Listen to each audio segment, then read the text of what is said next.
मध्य प्रदेश में होने वाले विधानसभा चुनाव को लेकर भाजपा केंद्रीय चुनाव समिति ने प्रत्याशियों की दूसरी लिस्ट जारी कर दी है, जिसमें 39 उम्मीदवारों के नामों का ऐलान किया है। दूसरी लिस्ट में केंद्रीय मंत्रियों के साथ कई सांसदों को उम्मीदवार बनाया गया है। वहीं इंदौर की विधानसभा क्षेत्र 1 से भाजपा राष्ट्रीय महासचिव कैलाश विजयवर्गीय को प्रत्याशी घोषित कर चुका है। कैलाश विजयवर्गीय के नाम की घोषणा के बाद उनके समर्थकों में जश्न का माहौल है और शुभकामनाएं भी दी गई है। भाजपा राष्ट्रीय महासचिव कैलाश विजयवर्गीय ने मीडिया से चर्चा करते हुए कांग्रेस पर जमकर निशाना साधा। साथ ही प्रदेश में 2/3 बहुमत से भी ज्यादा जीत का दावा किया।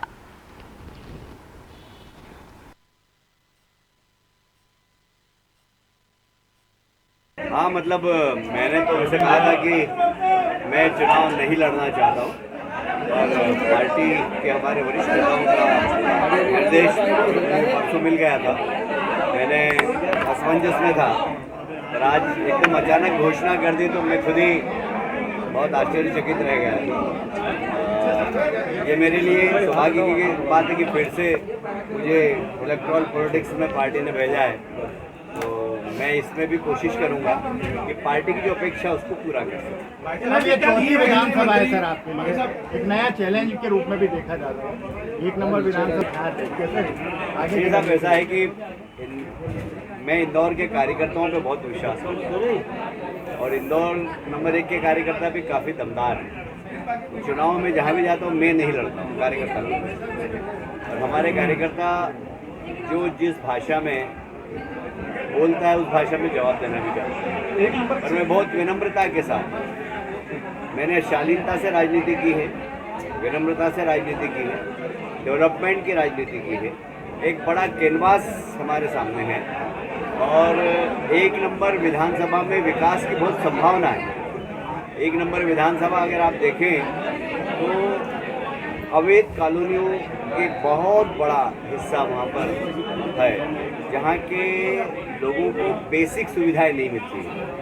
हमारी उम्मीद होगी कि एक पूरा मास्टर प्लान हम उस विधानसभा का बनाएंगे और एक एक मतदाता की जो तकलीफ है उसको समझकर उसका निराकरण करने की कोशिश। राष्ट्रीय स्तर की हालांकि संबंध आपके भी अच्छे हैं और वो हमेशा आपको गुरु की तरह मानते हैं। देखिए, ऐसा है कि लीडरशिप सिर्फ मंदिर जाने से या धार्मिक यात्रा करने से या भजन गाने से नहीं होती। एक कॉर्पोरेट लीडरशिप होती है कि आप में डेवलपमेंट का विज़न क्या है, आप में देश के संस्कार, संस्कृति, आध्यात्मिकता, इस पर आप कितनी रुचि रखते हैं, आप इंदौर की हिस्ट्री के बारे में कितना जानते हैं, उस हिस्ट्री के अनुरूप आप क्या करना चाहते हैं।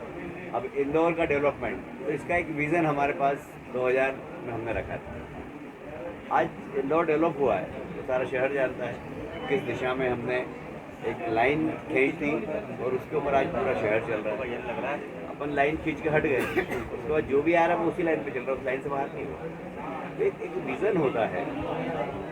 धार्मिक यात्रा करता बहुत अच्छा काम करती है, इसमें मैं मना नहीं करता हूँ। बाकी सिर्फ धार्मिक यात्रा करने से या कथा कराने से या इससे चुनाव नहीं जीते जाते। चुनाव जीतने के लिए जनप्रतिनिधि का विज़न क्या है, उनका गोल क्या है, वो किस प्रकार शहर के लिए, अपने क्षेत्र के लिए।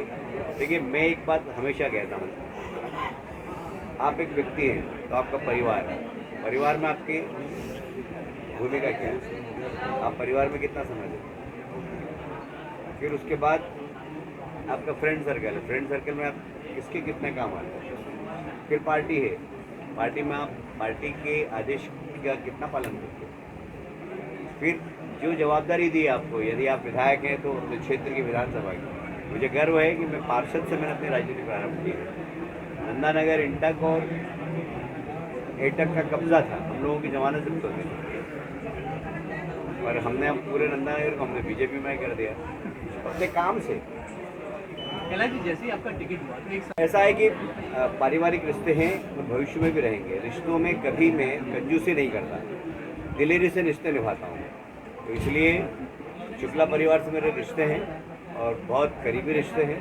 मैं उस रिश्ते का सम्मान भी करूँगा और उसकी मर्यादा का ध्यान भी रखूँगा। निश्चित रूप से जो अभी आप देखेंगे जो ट्रेंड चल रहा है सोशल मीडिया देश का, वो यही चल रहा है अभी। पूरे मध्य प्रदेश में, पूरे देश का प्रदेश नहीं, देश का भाई, देश का ट्विटर का ट्रेंड चल रहा है, वो 5वें नंबर पर मैं चल रहा हूँ अभी। ऐसा मेरे को बताया किसी ने फोन करके। दूसरी विधानसभा सीटों पे कैसे समय दे पाएंगे आप? दूसरी विधानसभा सीटों पे कैसे समय दे पाएंगे? जैसे पहले देता था, मैं बहू मुझसे भी लड़ता था तो हेलीकॉप्टर से ही जाता था, शाम को आकर वहाँ काम करता था। भाई साहब, मालवा निवाड़ में कितनी सीटें बीजेपी इस बार, अब आपके आने से बहुत सारा इसको प्रभाव देखिए, पड़ेगा। नीमच से लेके गुना तक और इधर भोपाल तक, इन सारी सीटों पर मैं काम करूंगा और परिणाम आश्चर्यजनक आएंगे, ये मैं आपको विश्वास दिलाता हूं। परसों आप कह रहे थे कि आपकी चुनाव आप उस समय क्या कर रहे थे और जब आपको सूचना मिली कैसा लगा आपको? मैं जा रहा था मंदिर और मुझे पता ही नहीं, अभी सेकंड नंबर पर ट्रेन कर रहा हूँ, अभी सेकंड नंबर पर ट्रेन कर रहा हूँ। मैं जा रहा था मंदिर, पीछे बजरंग नगर, तो वहाँ आरती में जाना था, वहाँ से जाना था मुझे गोलू शुक्ला गेट। तो वहीं पर मंदिर में उसने मुझे दिखाया, पहले अभी लिस्ट जा रही थी, तो मैंने कहा यार अभी तो नहीं हुई होगी, क्योंकि मैं अभी भोपाल से आ रहा हूँ, भूपेंद्र जी हम साथ में ही थे, तो मेरे को बताया भी नहीं, तो मेरे को आश्चर्य हुआ। फिर भले श्रीवास्तव को फोन आया, मतलब भाई साहब का टिकट हो गया, वहाँ से बोले 1 नंबर से। तो फिर मैं मंदिर पे मैंने आरती करी, आरती करने के बाद फिर मेरी माता जी नहीं है, तो मैं अपनी बड़ी सिस्टर को माँ की तरह ही मानता हूँ, सीधे उनके पास गया, उनका आशीर्वाद लिया और उसके बाद फिर आप लोग। संजय शुक्ला चुनाव मैदान में होंगे या कि समीकरण बदलने वाले?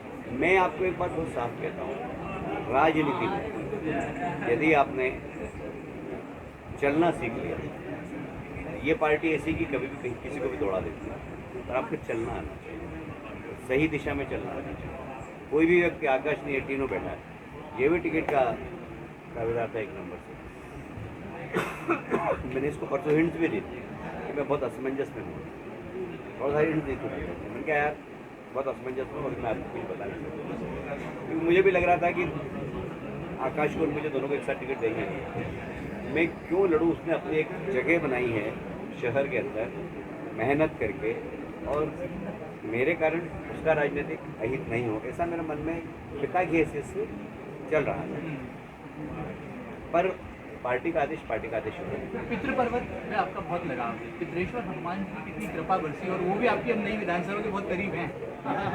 मैंने आपको एक किस्सा सुनाया था एक बार, शायद आपको फिर से सुनाता हूँ। यदि बंगाल में मैं काम करता था, यदि यहाँ बैठा हूँ मैं आपके सामने, तो हनुमान जी की कृपा है। मैं अनेक बार घिर गया, अनेक बार, और कैसे निकल के आया कि हनुमान जी आते, उन्होंने निकाला। और इसलिए हनुमान जी तो हमेशा साथ में। मेरी माँ एक बात कहती थी कि नाना जिंदगी में अच्छो काम करेगो तुम्हारे साथ हनुमान जी रहेगा। मेरे को हनुमान चालीसा का पाठ उन्होंने सिखाया, मेरी माता जी ने। तो एक ही बात, नाना तो अच्छो काम करेगो तुम्हारे साथ हनुमान जी रहेगा। तो मेरे को फील होता है कि हनुमान जी मेरे साथ कहा जाता है। भाई साहब पहला पटेल, नरेंद्र सिंह तोमर, आप बहुत बड़े नाम सामने आए, क्या लगता है कितनी सीटों का आंकड़ा बढ़ चुका है, कितनी सीटों का इजाफा है? मैं अभी आपसे फिर कह रहा हूँ कि 3/4 बहुमत से अगर भारतीय जनता पार्टी जीत जाएगी तो मुझे कोई आश्चर्य नहीं होगा। अभी ये बता रहे हैं कि मैं ट्रेंड में 1 नंबर पर आ गया, तो पार्टी ये मैं अकेला और के लिए आई है, भारतीय जनता पार्टी। कार्यकर्ता टाइगर इज बैक, कार्यकर्ता लगातार टाइगर इज बैक के नारे लगा रहे हैं। बयान आया है कि मात्र 60 सीट आप जीत रहे हैं, आईबी की रिपोर्ट है, विवेक तनखा ने कहा है। विवेक तनखा ने क्या कहा? आईबी की रिपोर्ट है कि सिर्फ 60 सीट। आईबी मतलब इंटेलिजेंस ब्यूरो या Indra Bahadur Singh?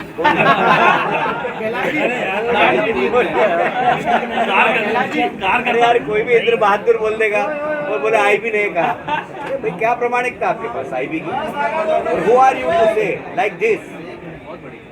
Who are you? Tiger spokesperson of IB. मैं अंग्रेजी में इसलिए बोल रहा हूँ कि अंग्रेजी में सुनते हैं। चुनाव होगा और हम कोई सा भी चुनाव हो बहुत गंभीरता से होता है। कांग्रेस ने एक नैरेटिव बनाया था कि हम जीत रहे हैं, आज से वो नैरेटिव टूट गया और आप देखेंगे आज से ये चर्चा चालू होगी कि भारतीय जनता पार्टी 2/3 बहुमत से भी ज़्यादा, 3/4 बहुमत से जीत सकती है। ये एक, जैसे अब इंदौर में अभी मुझे समझ लगा 9 की 9 सीट जीत रही है। अभी नीमच, मंदसौर, वहाँ से सब दूर से एकदम ऐसे फोन आए और सबके ऊपर पटाखे फूट रहे हैं, ये कार्यकर्ताओं का और जनता का विश्वास जो भारतीय जनता पार्टी के ऊपर हो वो और ज़्यादा बढ़ गया।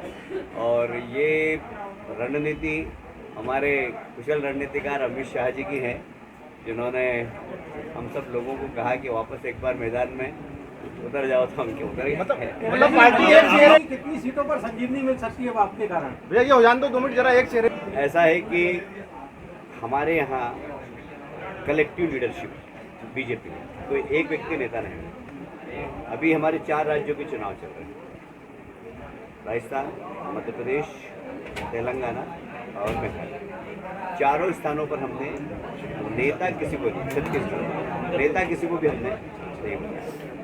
और चारों जगह हमारे सभी वहाँ के प्रदेश के नेता और मोदी जी उसका नेतृत्व कर रहे हैं। इस हिसाब से तो कलेक्टिव लीडरशिप हमारी हर जगह दिखाई दे रही है, ये हमारी रणनीति का हिस्सा है। सर मुख्यमंत्री भी नया देखने को मिलेगा बीजेपी की जीत के बाद? ये जवाब तो हमारे सब वरिष्ठ लीडर बताएंगे। भाई साहब एक नंबर